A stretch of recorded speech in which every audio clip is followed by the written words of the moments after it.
I knew early on that we needed to settle the food problem because if you can grow food, it's empowering. In fact, I believe growing food is one of the most dangerous occupations on the face of this earth because you're in danger of becoming free.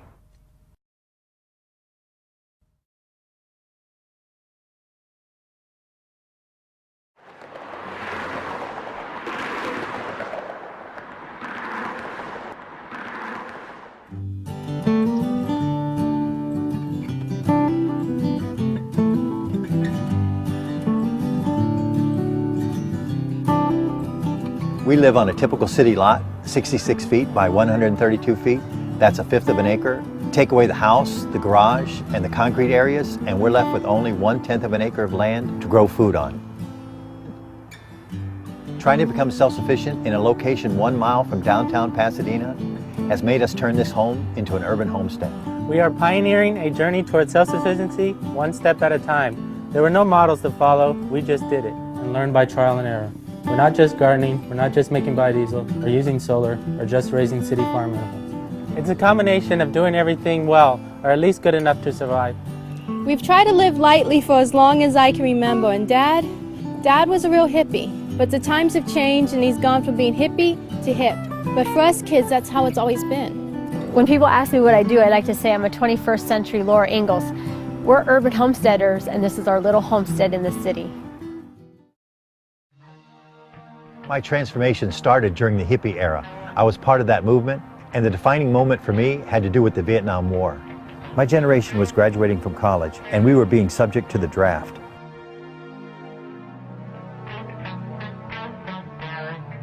The war ended the fun times for me, and I had to be serious about things. I found myself thinking, hey, wait a minute, there are different ideas, alternatives to think about. And so I put on the brakes and backtracked and asked, what can I do that I really want to do, that I really need to do? I started asking questions. What are we here for, and what are we put on this earth to do? And asking questions, I guess that's a dangerous thing. Some of my generation found peace in a back to the land movement, while I immigrated to New Zealand in 1973, where I started my first homestead in an abandoned gold town. A combination of circumstances brought me back to the States, where I settled on 10 acres of land in Florida. There I worked in lawn maintenance and raised bees, having a small honey business.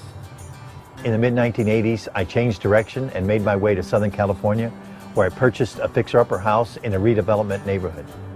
Here I planted a hobby garden in a corner of the backyard, but what I harvested was only a bonus. I never really relied on it for our daily food. I didn't intend to stay very long here, but while I was dreaming of moving back to the country somewhere, reality intervened. In the early 90s, Southern California experienced a drought so severe that water rates were increased for higher usage. This is my front yard, and this is the first area where I decided to take a stand and plant something useful instead of grass. I knew that grass was costing me too much time, too much water, and now too much money. It would never look that good, and I decided to make some changes that were pretty radical. My lawn fell victim to 6 inches of mulch.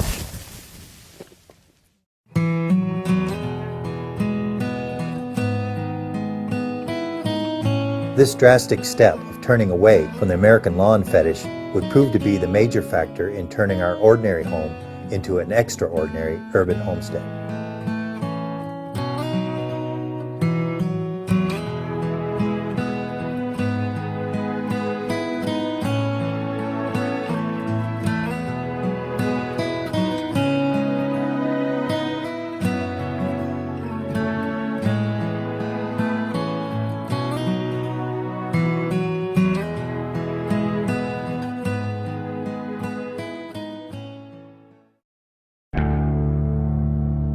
In 2001, when I found out that genetically modified food had entered the food supply, I said, you did what? To me, to my food, and to my children? As soon as I knew that they had attacked my children with this foreign element, I got mad and I said I had to stop this once and for all, because we were just fiddling around. This was a seminal moment for me. I said, I'm not going to take this any longer. I knew I couldn't do anything about the air we breathe or the water we drink. But when it came to putting this alien food into my children's mouth, I wasn't going to let that happen. So I told my family, we are going to grow as much food as we can here. My garden, as I saw it, had become my Alamo. This is the original backyard garden 20 years ago. Hey, so I went a little crazy. And then Dad started taking over every square inch, horizontal, vertical. And the front yard, the backyard. And the driveway. Oh yes, I wanted acreage. I wanted lots of acres. But we had to make a go of it with what we had. You know, you have to rethink the possible. And I think this is the example of showing what you can do if you start with what you have. You have to do something different and change your world. Everything is really tight. Our tiny lot has forced us to innovate and come up with new ways to get the most out of this place. We call this the square inch method of gardening, and we mimic how nature grows close together. This saves us water and attracts beneficial insects too.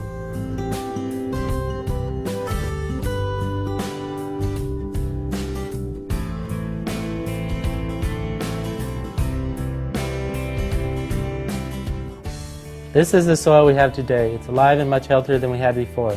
What used to be here was dry, adobe-type soil that became hard as a rock and water would just run off it. It took a long time, about 20 years worth of mulch and compost. We're even moving up in the world. We're about 1.5 feet higher than our next door neighbor. 26 pounds of cucumbers, 81 pounds of salad. A lot of people started paying attention to what we were doing and how we were growing our own food in the city, because we grew 6,000 pounds of fruits and vegetables each year on 1/10 of an acre of cultivated land. They say the average salad travels some 1,400 miles to get to the table. We chose to go a step backwards. Our salad travels 40 feet to our table, many steps backwards. In the summer, our garden can produce up to 80% of our vegetarian diet. In the winter, we get about 50 to 60%. Here's what we do at some of our harvests. It's food security at its best. We're really reducing our food miles this way. I know there's the 100-mile diet, but this is the 100-foot diet.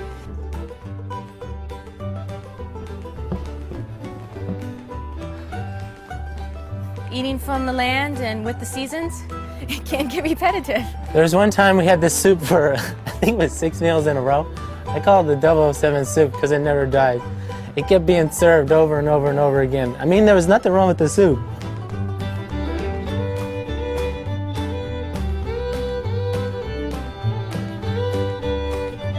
We're indirectly and directly self-sufficient. We can't grow everything we need from our gardens, so we sell the excess produce, cash crops, to area restaurants and individuals. That income goes toward buying staples such as flour, rice, sugar, and dried beans. You forgot chocolate. Chocolate's a staple.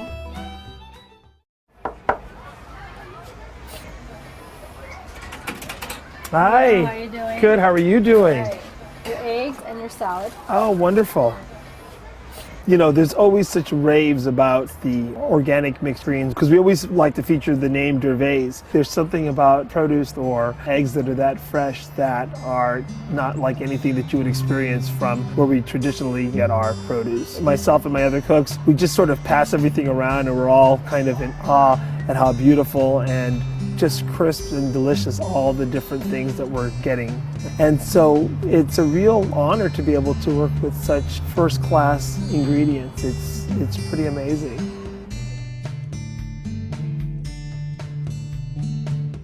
In the past, people have been gardening, growing their own food for a long time. It went out of style when we could get produce from all around the world. But now, facing the future we have today, we have to ask ourselves the question, do we want to get produce from all around the world? Do we want to get produce out of season? You see, we just picked that produce today. It's almost like the chef has his own garden. It doesn't go through any middlemen or any extra handling. When we pick it, it goes a direct route to the chef.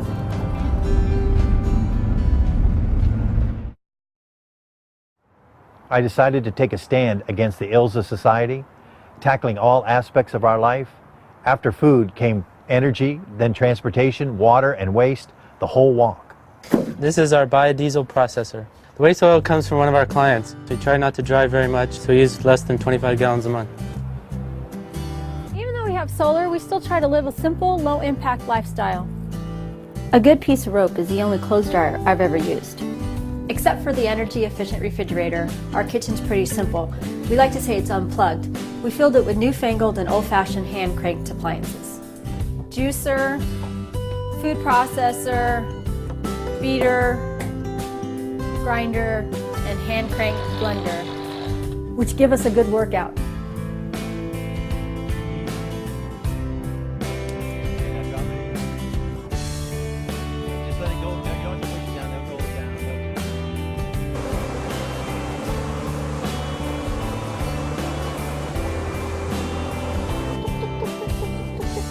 This is Lucy. She's one of our bantam chickens.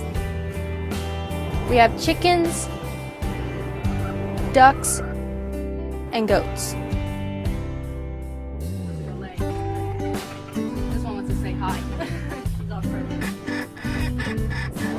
We don't have the space of a typical farm, so we have figured out what is best for healthy, organic, and holistic management. And how to take farm animals and make them cityfied. Because we are vegetarians, we rely on these animals strictly for eggs and milk. They eat the kitchen and garden waste, and we think they are the cutest composting system ever.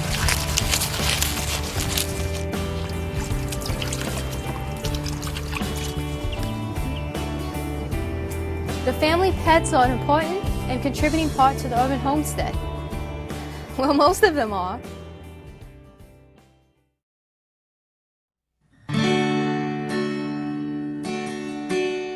We must get rid of negativity because we are all plagued by doubts. When I first started this, I didn't believe I could do it. So you have to take a risk. You have to go out on a limb and believe that you can try to do something that you've never tried before. If we stop being negative and try to do the right thing, we can do something positive. We must say to ourselves that we can do something. That's a start we all have to make.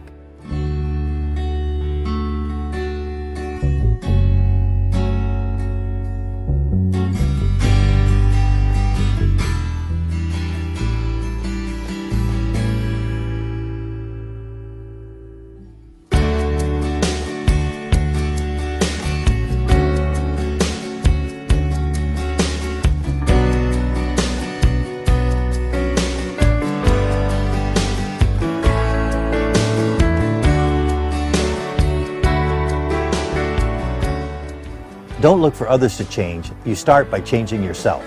The government can't do it and the corporations won't do it.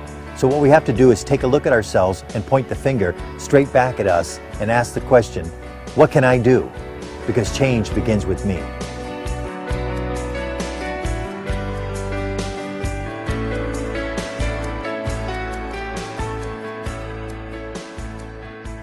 I think the urban farm sets a wonderful example for the entire community, and I think learning about caring for the earth and the sustainability of the earth begins with very young children. And if they can learn about that at a young age, it is something that stays with them as they grow later into life. I've known Justin and his sisters and Jules for over 8 years now. When I first came here, the home, it didn't look like this. I always used to look across the street. I would see them all working. I saw the transformation of their home. I see they just do wonderful things in the community, and the yard speaks for itself. When passion takes on a purpose, when searching ones embrace the light, when skeptics find themselves down on their knees, you'll know it's here. When the lost find a name they're believing in, and they're falling back onto their feet, and the broken start to dream again, and the sound of all fills these streets. You'll know it's here.